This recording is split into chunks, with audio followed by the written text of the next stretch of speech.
Imran Khan, the Prime Minister of Pakistan.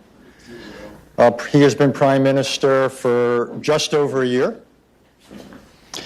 Prior to that, he was a member of the National Assembly.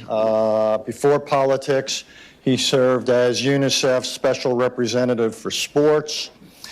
Had a small career in the world of sports,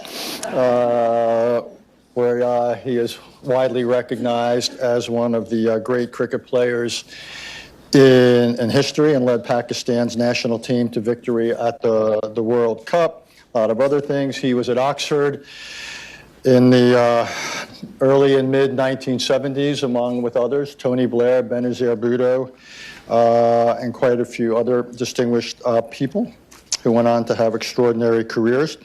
The way we're going to do it is the Prime Minister and I will have a conversation for a few minutes. Bless you, somebody. And then we will open it up to you, to the members, for questions. Prime Minister also, I should say, has a packed schedule. So we are going to try to end this so he can brave the traffic by just under an hour from now. Ask you to remain seated when he goes.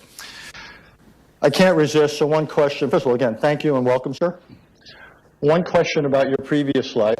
Is there anything that you took from your previous life of cricket that has served you well in the world of politics that you now find yourself?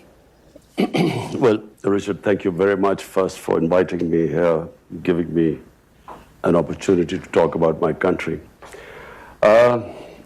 Cricket, like any sport, I think it teaches you the most invaluable lesson of life. And basically that is that whenever you are aiming at some goal in life, it teaches you how to struggle, the ability to take the bad times, the setbacks. So the quality of success is not how you handle the good times, it's how you handle the bad times and how you cope with them, how you learn from the setbacks, not get demoralized. So that's the only way I could struggle for 22 years before I got into this position. Well, speaking of struggle, let's talk about your economy for a minute, if we may. Over the years, I believe Pakistan and the International Monetary Fund have reached more than a dozen agreements. You just reached one rather recently, I think on the scale of $6 billion. You yourself, when you ran for this job, you were critical of it, yet you've now entered into it. Why is Pakistan having such difficulty economically that it has to repeatedly turn to the IMF? You see, it's the moment you have a deficit, whether it is current account or fiscal deficit, means you're not managing your economy properly, and it's just like a household. If the house is going into a deficit, you have to raise your income, cut your expenditure. So this inability of successful governments to manage our economy is why we keep landing up with the IMF.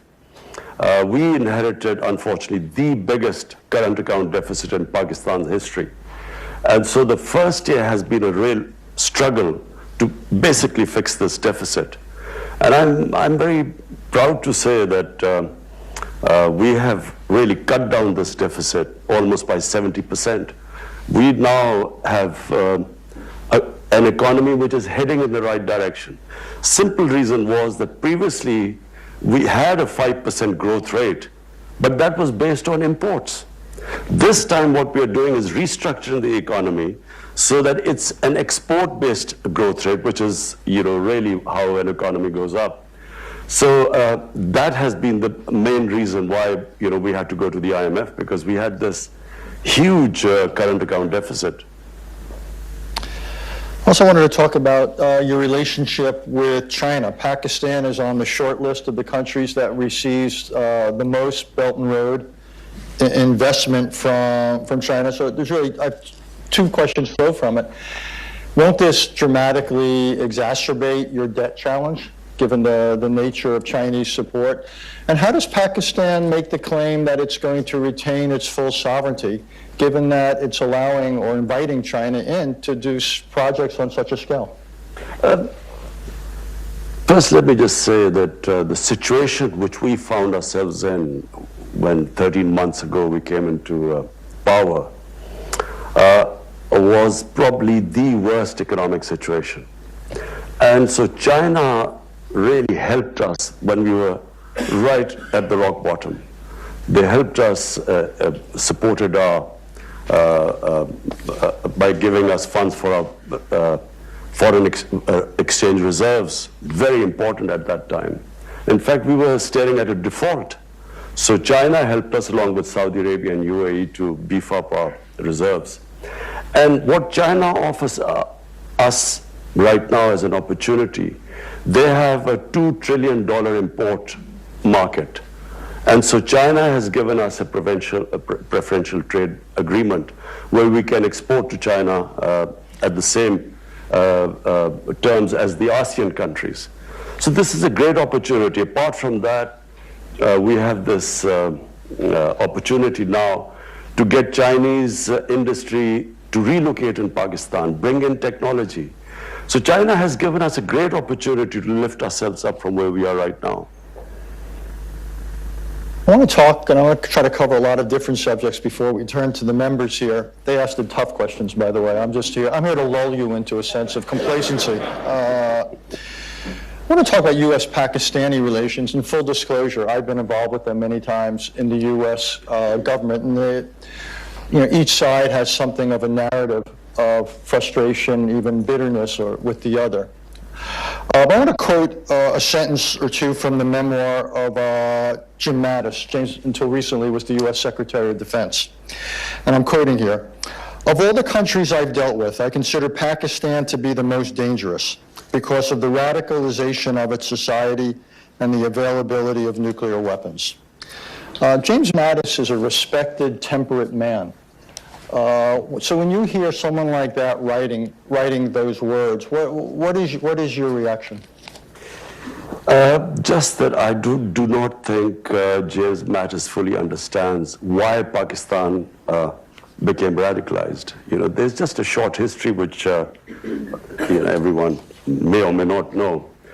In 1980s, when the Soviets invaded Afghanistan, Pakistan, along with the United States, helped by the United States, we organized the resistance to the Soviets. And the resistance was organized by Pakistani ISI training these militants who were invited from all over the Muslim world to do jihad against the Soviet Union. And so we created these militant groups to fight the Soviets. Then, of course, fighting the Soviets, jihad was glorified. And I never forget when Ronald Reagan invited the Mujahideen leaders to Washington, and he said they reminded him, and I quote, the moral equivalence of the founding fathers of the United States.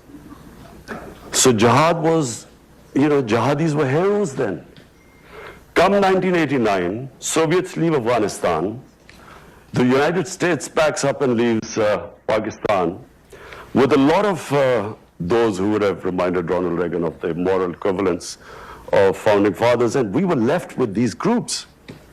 And then comes 9/11, and Pakistan again joined the US in the war on terror, and now we are required to go after these groups as terrorists, who were now they were indoctrinated that fighting foreign occupation is jihad.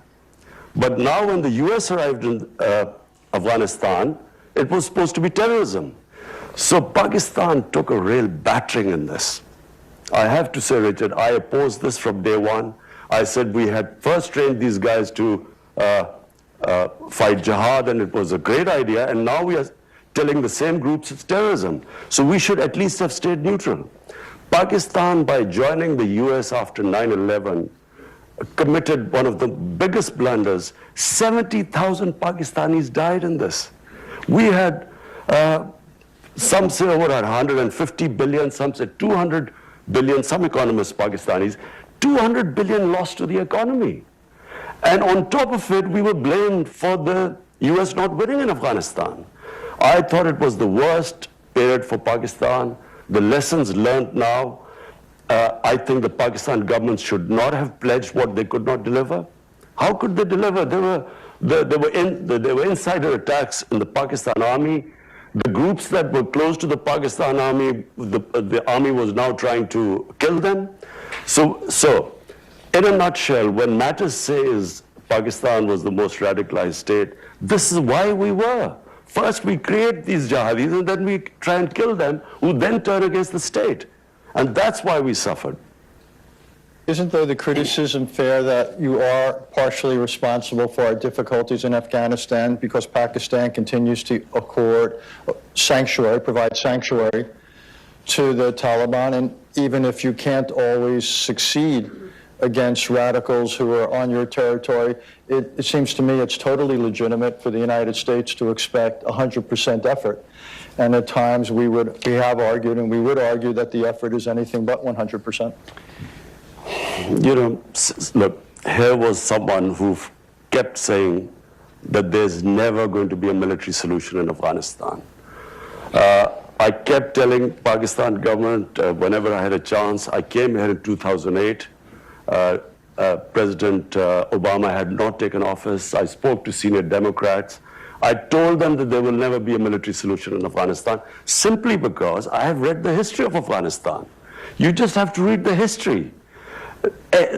They fight each other. The moment a foreigner comes through, they all get together and the resistance starts. Started with the British, 3 times the British tried. The Soviets killed 1 million Afghans. They were still, the resistance was stronger after 1 million Afghans had been killed. So I kept trying to tell this. I tried to explain to, I remember meeting Joe Biden, John Kerry, Harry Reid. I tried to explain, and I realized they hadn't a clue. No one understood Afghanistan. The politicians didn't understand what was going on. And this madness kept going on, and Pakistan kept being blamed. Now, Pakistan had 2 right now, but it had even more. We have 2.7 million Afghan refugees in Pakistan. There are camps of 500,000 refugees living there. How do we know who's coming in and going out? Clearly, this was not from Pakistan, the idea that there were these insurgents going from Pakistan. How are we? First of all, the tribal area bordering Afghanistan, there is no border there. The Durrell line is a line made by the British, which there is no border there. Now we are fencing the border. Because of the allegations that fighters are going from Pakistan, we're fencing the border. We've also time and time said that, look, if you want Pakistan to completely stop anyone going across, then take the refugees back, 2.7 billion people.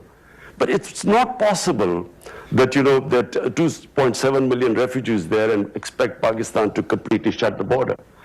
Having said that, I do not think that it's because of Pakistan the US has not been able to succeed in Afghanistan, simply because there is a history behind it. It was never going to happen.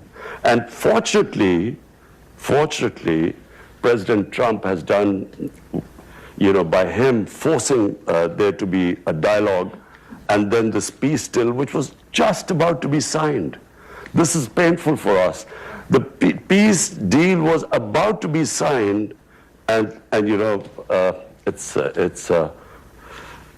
President Trump we read it in the papers. I mean, we should have at least been discussed with us, but now I'm meeting President Trump later on, and I will try and tell him that, look, there's not going to be a military solution. For 19 years, if you have not been able to succeed, you're not going to be able to succeed in another 19 years. I actually agree with you that there can't be a military solution. What I doubt is that there could be a peace deal that holds. So even if there were an agreement with the Taliban, what is there about the DNA of the Taliban that leads you to believe that any peace they would sign would be anything more than tactical? I feel that this is not the Taliban which was there when in 2001, who was displaced by the U.S. Things have changed. They say that you only cross the river once. This is realities have changed. They have learned. Taliban realized that they cannot control whole of Afghanistan. The Afghan government knows that they cannot, there needs to be some sort of a peace deal. There has to be a political settlement. Let's just face it. You only have two choices. Either you fight or you have some sort of a political settlement. There's no point in fighting anymore. I wish that this deal had been signed, there would have been ceasefire, and then we would have proceeded towards the only way there's going to be, the US is going to eventually take the troops out and there'll be peace there. So, I agree with you, Richard, it's going to be tough. I never for 1 minute assumed that this is going to be easy, but it is the only way. Actually, I actually think there is a slightly different way, which is, one idea is we would fight for military victory. I agree with you, that's not within reach. I am profoundly skeptical of a peace agreement. The third approach, for as long as it takes, is to support the government and basically preserve what you can in Afghanistan so it can't again become a basis for terrorist attacks. It's not a solution, but the United States has kept forces in other countries for more than half a century. We have supported governments. It's not a solution, but it might be preferable to a situation of Taliban control over the country. I don't think Taliban will be able to control the whole country. I think there will be a settlement. Look, people of Afghanistan have suffered for 40 years. I mean, it is inhuman what they're going through. Anyone with any humane feelings would want there to be peace there. Every day there are bomb blasts going and people dying. So anything to actually stop this, again, Richard, I agree with you that after the 17 years of bloodshed and the way things have gone, I agree that it's not going to be easy. But I also don't think that if we go the other way, it'll be just more of the same. If Taliban today are stronger than they were for, maybe in 2010, when the last time there was chance of a peace talks, when Holbrooke was there, they're much stronger than that now. And when they see that the US is about to leave, their morale is up. Exactly. Which is why some of us are skeptical. But no, so what I mean is that military is not the solution. If they're now feeling stronger than before, they're not going to be able to give up if you kill or bomb more of them. I'm going to move on, but thank you. I think it's an important exchange. Osama bin Laden, when he was found and killed by American troops, he was just outside of your capital. Has there ever been a Pakistani investigation, a government investigation, as to how that could have happened? That he could have been living there for so long? There has been an investigation, but I don't know whether as far as I know, the Abbottabad Commission sat down, and I don't know what the conclusion was. But I can tell you one thing. You see, I again go back. The Pakistani army, ISI, trained Al-Qaeda and all these groups to fight in Afghanistan. There were always links between there had to be links because they trained them.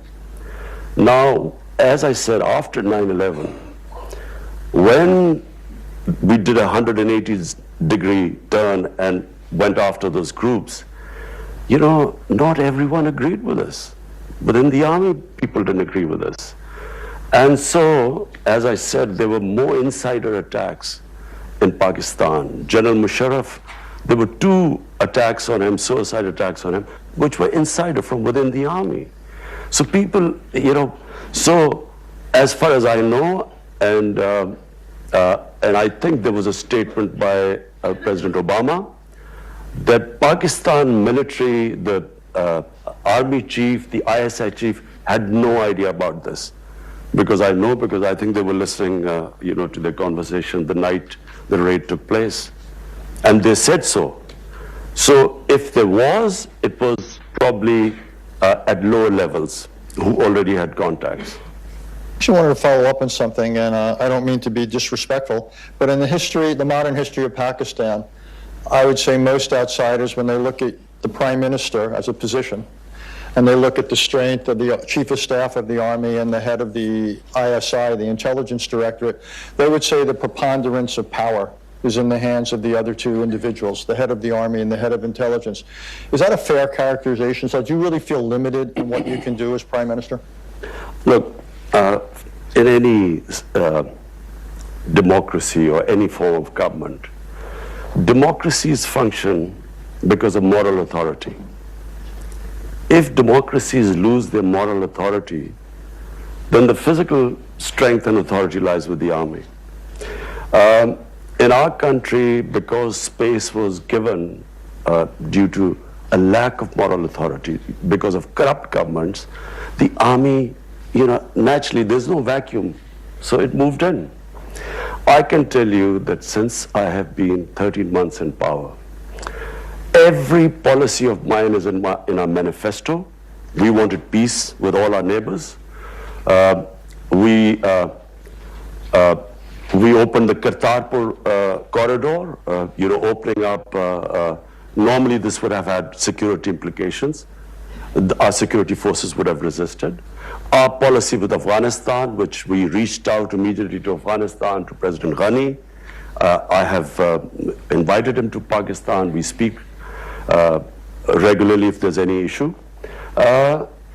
Every policy of my government, which was peace with our neighbors, has been backed by the Pakistan army. I'll even go further. The only time the Pakistan army has cut its military budget is when my government started an austerity campaign and they followed, and they actually took a cut in their military spending. It's never happened before. I can tell you that all policies of my government have been completely backed by the army. When I spoke to Mr. Prime Minister Narendra Modi, I told him, I said, look, my country stands with me because we want peace. We have decided, we have a new policy with Afghanistan, with India. We want a new beginning. You take one step towards us, we come towards you. And he sort of said, are you sure? Meaning that is the army behind? The army completely stands with us, with our policies. So, in past, it may be true, and I repeat, it's because governments lose. When democratic governments don't have militant wings, they have only moral authority, and that's much more powerful than physical authority. Just two more questions for me. Since you raised India, I wanted to get to it. It may have been your hope to have improved relations with India. Needless to say, it hasn't worked out that way. So, and along the way, you said some pretty brutal things about Prime Minister Modi and about the philosophy of the BJP and so forth. So what is a realistic path? Because one analogy I often draw is at the height of the Cold War, the U.S.-Soviet relationship had far more dimensions to it, far more substance to it, than the India-Pakistan relationship has now, in terms of diplomatic contacts, economic contacts, and the rest. So how do we take this relationship between two nuclear-armed rivals that have a history of conflict? How do we make sure the future doesn't resemble the past? Well, Richard, let me say one thing. This is very sad where we stand today. From day one, I have written letters. I've spoken to Prime Minister Modi about we have common issues. We have poverty. Poverty is big in the subcontinent. Any government that should come, the number one priority should be to deal with poverty. Climate change. We stand the subcontinent. I mean, our glaciers are melting at a rapid rate. We need to combine together because there are hundreds and millions of people that are going to be affected. So I called him up and I said, look, let's just have a new chapter. Let's reset our relationship. And he talked about terrorism, and I said, look, I give you an assurity. It's not because of pressure from India or anyone. It's a policy that we will not allow any militant groups in Pakistan. We were dismantling from day one, and again I talk about the army. The army, had the army not helped us, we would not be able to dismantle these militant organizations, a legacy of the 80s. And they were helping us. So I told him, I said, let's base a relationship on mutual trust. Because, problem we have is the two countries didn't trust each other. Our foreign minister was supposed to meet last year in this UNGA, and suddenly India cancelled. And then we thought maybe, they don't want to get closer because of the Indian elections, because it's a nationalist, BJP is a nationalist party. One of the agenda, of course, is, they're hard on Pakistan. So we stayed back. Then, of course, Pulwama happened, where this Kashmiri boy blew himself on an Indian convoy. Immediately we were blamed. I went on air, I said, look, you give us any indication that a Pakistani was involved, we'll take action. They bombed us. The jets came and they bombed us, and so we retaliated, no loss of life, but on the way, two of the jets went down, one in Pakistan. The pilot we captured, we immediately gave him back, saying you didn't want any escalation. But what did, in the election campaign, it was all about how Pakistan was petrified, and that's why they quickly returned the pilot, and how Pakistan will be taught a lesson. The whole election campaign, you just have to read. It was all about anti-Pakistan and how Pakistan would be taught a lesson. We still thought, okay, let the elections be over, we'll again resume. Elections are over, and we again resume at nothing. And then we find India is pushing us in the blacklist of FATF to bankrupt us. That's when we started thinking this is something, there's some sort of an agenda going on. And then, of course, Kashmir took place on 5th August. Unilaterally, they cast aside the UN Security Council resolution, the Simla Accord, which was bilateral between us, their own constitution, Article 370.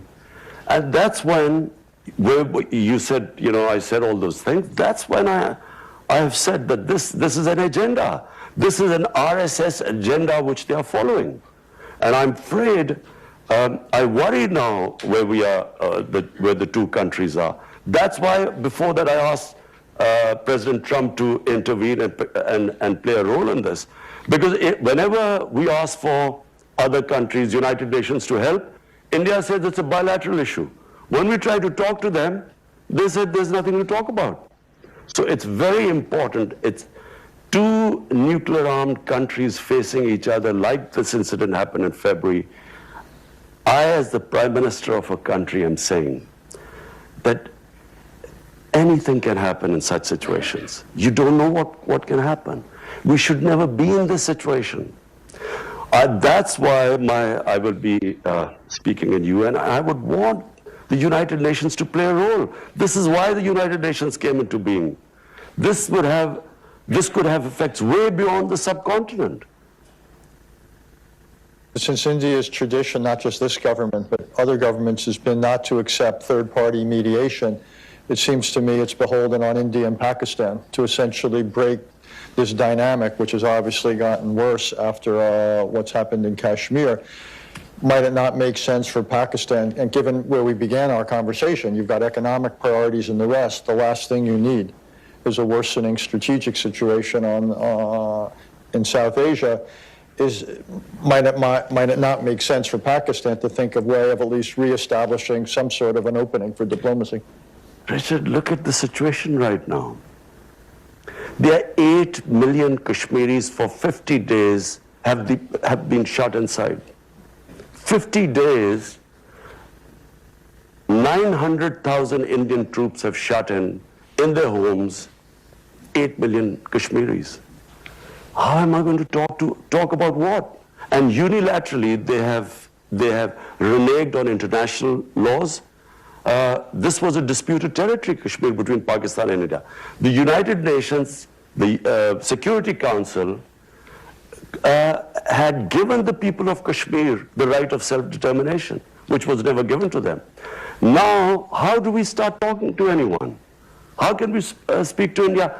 At least what I expect the international community to do is to ask them to lift the curfew. It's inhuman. It's violation of every humanitarian right of the people of Kashmir. I should just tell the members here before I go to questions is that the Indian Foreign Minister will be here later this week, so I expect we will return to some of these. And I hope you'll ask proper questions to him, not be too diplomatic. So we will have Ambassador Foreign Minister Jaishankar here. So it's now the appointed hour. Remember, this is on the record, and please, the shorter the questions are, the more succinct, the more we can get in. Mickey, you had your hand up. Just wait for a microphone. Let us know who you are and your organizational affiliation. Hi, good morning. I'm Minky Worden from Human Rights Watch. Our discussion today has proceeded without any mention of rights for 150 million women and girls in Pakistan. As Human Rights Watch has documented, there are serious problems with access to education, forced marriage, child marriage, and honor killings. What are your plans to deliver justice and accountability for women and girls? Thanks. Our main plank of our manifesto is rule of law. All the things you're saying is because we have weak enforcement of law. We have laws protecting women, we have laws protecting the weak, the minorities, and at times when these violations take place, it's because our enforcement, our implementation is weak. But I can tell you right now, 13 months, we have taken steps to protect our minorities. We have taken steps to protect the worship places of the minorities. The initiative which we have taken with the Sikh community is opening up the Kartarpur corridor is unprecedented. We are now in the process of restoring places of worship because Pakistan was also the center of Buddhist civilization. And also the Hindu shrines. So my concept of Pakistan is where our minorities are equal citizens. They have all their rights are protected. All the women, the weaker sections, the poor people in our country, we have come up with the biggest ever poverty alleviation program despite our fiscal constraints. It is one of the, in our history, it's the biggest poverty alleviation campaign which we've started. So to sum it up, my idea of Pakistan is basically rule of law and not just protecting the weaker sections of the society, but also helping those areas of Pakistan that have stayed back, like FATA. FATA has merged with Pakistan for the first time with KP, and we have spend funds to rehabilitate the people of FATA because of the war on terror. Just so you understand, in the World Economic Forum report, Pakistan comes in literally second to last in terms of the gender gap. So is what you're saying that the challenge is to enforce existing laws, or do you really need new laws and new programs to help girls and women have opportunity? You don't need new laws, but you need special packages for those sections of the society which have been left behind, which includes, this program we have is one of the biggest, the most comprehensive program for women in rural areas to lift them out of poverty. Sure. Jeffrey. Jeff Laurenti. Mr. Prime Minister, following up on your answer just now, which broadened the aperture from women to the minorities in Pakistan, and Richard's earlier question about radicalization there, you have seen bombings of Shiite mosques in Quetta and elsewhere, the assassination of Governor Salman Taseer by an Islamic extremist, the capital death penalty case of Asia Bibi, who was finally allowed out of Pakistan for being a Christian who didn't entirely reverence the Prophet Muhammad. And you have publishers who are fearful of Islamist attacks and such. Is there any progress to be made on reforming those blasphemy laws? And how pervasive is the sense of of the tiny minority of fundamentalists being able to employ violence in order to enforce religious conformity, and you get help from elsewhere in the Muslim world, like Saudi Arabia, at being able to progress toward a more moderate Islam. Okay, first let me clear one thing. There is only one Islam. There's no such thing as moderate Islam or radical Islam. I even heard yesterday that there was this radical Islam. There is only one Islam. Islam, like all human communities, has its radicals, majority moderates, and then of course some lunatics who every human society has it. There you might have your racists. When I first went to England, there were these skinheads who would beat up people because of the color of their skin. So there is only one Islam, and the Islam we follow is the Islam of Prophet Muhammad sallallahu alaihi wasallam. And that Islam, according to the Prophet, all of us are born children of Adam, so we are all equal, regardless of our color of our skin. That Islam gave complete rights to minorities. In the state of Medina he created, a Jewish citizen wins a case against the Khalifa, the head of state. He loses the cases against a Jewish citizen, which means that they were equal citizens if they could stand and win against the head of state. That's the Islam we follow. In my vision of Islam, all human beings, regardless of their religion, are equal. Now, if we have not been able to enforce our laws, it's because, unfortunately, we have ruling elites that have kept themselves above law. And when that happens, and Pakistan is not the only country like this. There are countries where you have sections of populations, the elites, above the law. And when that happens, there is no rule of law. Then might is right.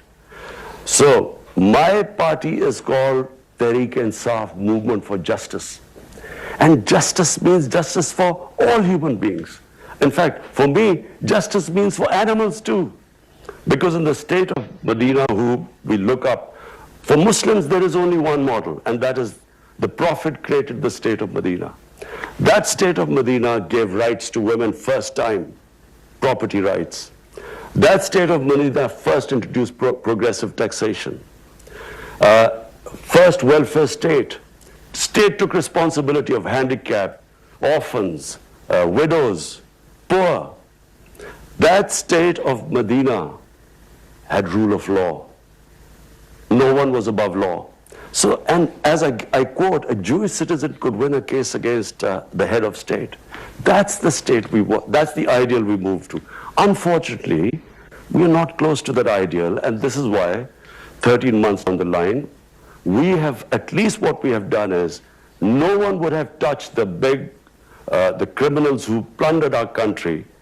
No one would have been able to put them in jail because there was one law for the powerful and the other for the weak. So it's a process. It's not going to happen overnight, but this is my ideal. Yes, ma'am.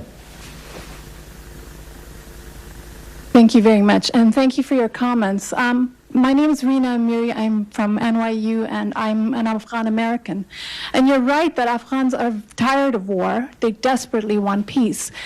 And they supported Ambassador Khalilzad's efforts. But it was a peace process that left them deeply anxious, and they felt it was imbalanced in favor of the Taliban and that it emboldened the Taliban.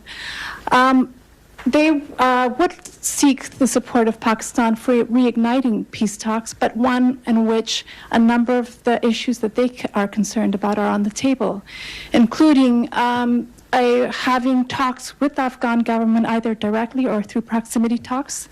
They want more explicit language from the Taliban on women's rights and minority rights. And they want more explicit language denouncing terrorism or links to Al-Qaeda, none of which were there when this agreement was nearly signed. Thank you. I would just like your comments, and if that peace process, if and hopefully when it's reignited, what support can the Afghan people get from Pakistan in this regard? Thank you. Well, number one, what the people of Afghanistan have gone through. Forget me as a Pakistani, as a human being, we should all pray that they have peace. Because, I've watched, you hear every day on a daily basis the sort of bloodshed that's going on. Now, I just repeat very quickly, there are only two ways right now. One is we keep going this way, which is military action, and I believe this will just keep going on. And because the Taliban, the moment they realize that the Americans already, they've cut the troops down, and if they think they're leaving, they're not going to give up, with more military action. The other is peace talks. Now, peace talks, once they start, all this can be thrashed out. I honestly believe that this is not the Taliban of 2001. There's a lot of things that have happened, and I believe that they will be more accommodating. The Taliban delegation wanted to meet me. Problem was that the Afghan government did not want me to meet the Taliban delegation, so I did not meet them. But I told President Ghani, I said, look, if I meet them, I would try and convince them about all the things you're saying. And not only that, I would try and convince them that the Taliban must talk to the Afghan government. At the moment, they're only talking to the Americans. There are no direct talks between Taliban and the Afghan government. I would have tried my best. Because finally, yes, they've looked back in 2001 and that period, and they think that, the way Taliban behaved at the time, minorities and so on, with the attitude to women. But I think once the talk starts, I think all these things will eventually fall into place because the people of Afghanistan, both sides, want peace right now. Jeffrey Rosen. Thank you. Jeffrey Rosen from Lazard. You described earlier the relationship with China that's been developing, an economic relationship. I'm curious how you reconcile that relationship with reports about the treatment by the Chinese of Muslim churches, Muslim mosques, the practice of Islam in China. Whether you're able to use this as the relationship as a means of pressuring the Chinese to perhaps relax in that treatment, and if not, whether you raise the risk of perhaps some of the more radical elements of Islam in Pakistan, acknowledging there's not radical Islams, but there are radical Islamic people who practice Islam who are radical. Whether you run the risk of a reaction from them domestically, which could unsettle the country, your country. Particularly given what the Chinese are doing, with the Uyghurs. Look, with the Chinese, we have a special relationship, and it's the way China functions. Any of issues like these, we talk to them privately. We don't make public statements because that's how China is. And I again repeat, China has come to a help when we were right at the rock bottom. So I would not publicly talk about it, but just, as someone who has taken over Pakistan 13 months ago, faced the biggest economic crisis, dealing with that. We have a problem in Afghanistan trying to settle that. We are worried about what would happen now with Iran and Saudi Arabia, the United States. That's the other border. So one border Iran, the other Afghanistan, and now with India. I think I've got enough on my plate right now. Wouldn't you say, Richard? What would you do if you were in my position? You'll probably have a heart attack by now. Unlikely. I would welcome that conversation. Listen, the only reason I can cope with these pressures is because, when you walk out not a lot of you won't understand cricket, but imagine, you're walking out on a cricket field, there are 90,000 people in the stadium. You walk 70 yards down into the middle of the pitch, and the worry that you can be out first ball and you will have to walk all the way back with 90,000 feet. So that takes character. It builds. So you are able to play under pressure once you cope with that, and that's the only way I have coped, and Richard, you would not have been able to. I'm telling you. Every golfer knows what it's like at the first tee when the crowds are there. Golf is a piece of cake compared to this. We could continue that, but I will show uncharacteristic discipline. Sure. Michelle Caruso Cabrera, CNBC contributor, following on the conversation about China. Richard asked you very directly about maintaining your sovereignty in the face of so many Chinese loans, and you didn't answer it directly. I mean, you've talked about China coming in when you were rock bottom, but are you concerned about the trade-offs that that level of investment presents to Pakistan? Absolutely not. I mean, for instance, I mean, what would China, how would it impinge on our sovereignty? Maybe they would say, don't have a good relationship with the US. But the Chinese have never, ever interfered in any of our foreign policy, in any of our domestic policy for that matter. I think China sees Pakistan as the CPEC, this economic corridor and the Belt and Road Initiative. They see this as a great opportunity for them. I think China is one country which we can all learn from. Their main concentration has been on trade and wealth creation and lifting the standard of living of their people. What I admire about China the most, in 30 years they have taken 700 million people out of poverty. It's never been done in human history. And when I came, if you ask me what is the one thing I want in Pakistan, lift 100 million Pakistanis out of poverty. This is our main thing. So that's where we have learned a lot from China, how they tackle poverty in these last 30 years. So the answer to the question, there have been no demands by China which restrict our sovereignty. Are you not put off that China has accomplished what you said, but they've done it at a great price and cost in terms of democracy, human rights, and the rest, not just for Muslim Chinese, but for all Chinese? Are you not put off by that aspect of the cost of their development model? Well, you know, who am I to comment on China? But the fact is that if any human society can accomplish this, you know, this is humane. This is taking people out of poverty. I mean, I admire that the most. For me, if I had, but I don't have, unfortunately, the Chinese model, and if I could order people around, and I could get people out of poverty. Not just that, the way they've tackled corruption. Unfortunately, I can't do that in Pakistan. 450 ministerial level people in the last 5 years have been put into jail on corruption.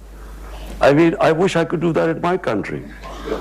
But, you know, we have our limitations, but it has to be admired what they've done in terms of taking what China is now. I mean, 30 years ago, you wouldn't believe what they've been able to achieve. Mary Boyce. Mary Boyce Schiller. The attack on the Saudi oil last weekend, if the response were left entirely to you, what would the response be? You know, Mary, I am and will always be a pacifist. I am anti-war. I do not believe wars solve problems. You go to solve one problem, you give birth to 5 other problems.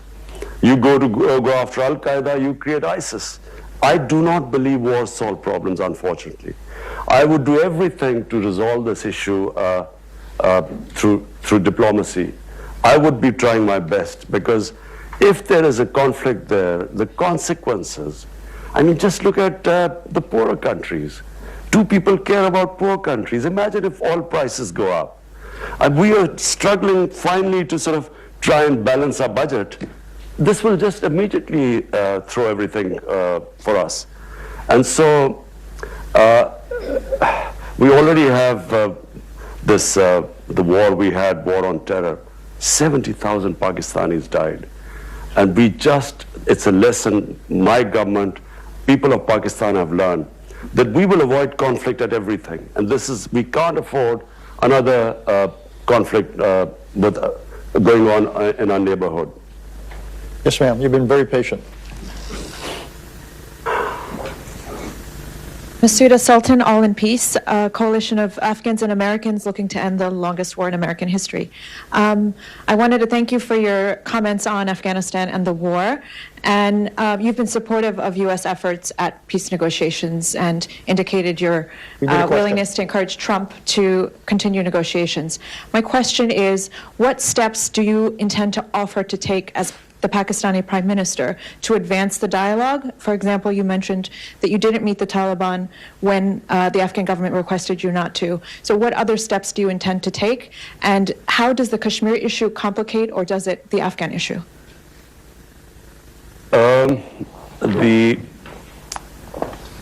What I was planning to do was, this deal was about to be signed. The moment this deal was going to be signed, I would have met the Taliban leaders and I would have immediately made them sit with the Afghan government. So that was the last thing left. At the moment, the Taliban were only talking to the Americans. And so once they had, the deal was signed, then we would have got them to talk to the Afghan government. I would have tried my best. And I feel that was the way ahead. We just read the tweet about the talks breaking down. I wish we had been consulted and we would have tried our best. This was always, the fact that President Trump felt that because of, the terrorist attack, because of that, he had broken off talks. But, when you are fighting and talking at the same time, this was always going to happen. But they have to stay the course. So I will be trying my best to convince President Trump to resume the talks. To what extent are you using Twitter as a tool of political persuasion and reaching out to your own population or to India's? To what extent is Twitter a tool for you? I try my best to convey my feelings. I do feel, Richard, I honestly feel, I'm sitting in front of you, I have known India. I have had love and respect from India and fan following because India loves cricket more than any other Pakistani. I'm more worried about India right now than probably even Pakistan, because India is not heading in the right direction. If you see what has happened in India in the last 6 years, it is frightening for some of us. It's not the India I know of Gandhi and Nehru. It is this ideology that has taken over India of Hindu supremacy. And whenever such an ideology takes over, there's always something they blame. You have to hate someone to be, supreme and an exclusive Hindu India. This is the ideology that assassinated Gandhi. This is the ideology was banned in India for 3 times. And now, unfortunately, it is running India. And I fear, because I think you can reason, as long as you can reason with people. The 2 nuclear-armed countries need not worry about anything. But unfortunately, with this ideology of racial supremacy, I don't think you can reason, and I'm generally worried. And that's why I'm speaking to the heads of state. I've just spoken to Prime Minister Boris Johnson. I will speak to Donald Trump. I will speak to other leaders. I will speak in the UN. I'll try my best that the world must intervene before this goes too far. That is a sober place to stop. The Prime Minister has to get to a meeting with the Chinese delegation, so I promised we'd let him out. Before I thank him, just a reminder, we've got the President of Angola later this morning at 11. In Washington at 12:30 today, we've got the Acting Secretary, Department of Homeland Security. Tomorrow we have the Saudi Foreign Minister as well as a climate change symposium. Mr. Prime Minister, thank you for coming here. Thank you for asking our questions. I look forward to continuing the conversation on what you might do, as well as cricket versus golf. But thank you very much. Thank you, Richard. It was a pleasure. Thank you. वज़ीर आज़म इमरान खान जो